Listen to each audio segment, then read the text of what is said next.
کیا آپ جانتے ہیں اگر قرآن پڑھتے وقت یہ نشانی لا بیچ میں آ جائے تو اس وقت آپ کو کیا کرنا چاہیے؟ سب سے پہلی اور اہم بات یہ ہے، آپ یہاں تلاوت ختم نہیں کر سکتے۔ اگر آپ یہیں رک گئے یا رکوع کر لیا تو قرآن کا مفہوم ہی بدل جائے گا۔ اگر یہ آیت کے بیچ میں آئے تو بالکل مت رکیے، نہ وقف کیجیے، نہ ہی تلاوت روکیے، نہ ہی رکوع جائیے۔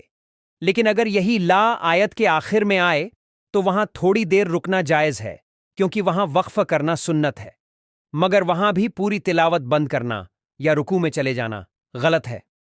یاد رکھیے، آپ یہ نہیں کہہ سکتے میں آیت نمبر 4 تک پڑھ لوں گا اور رکوع کر لوں گا اور پھر دوسری رکعت میں پڑھائی جاری رکھوں گا۔ یہ طریقہ غلط ہے اور اس سے مفہوم بدل جاتا ہے۔ اسی لیے جب بھی آپ قرآن کی تلاوت کریں تو اس لا نشانی پر تلاوت کو بالکل بند مت کریں۔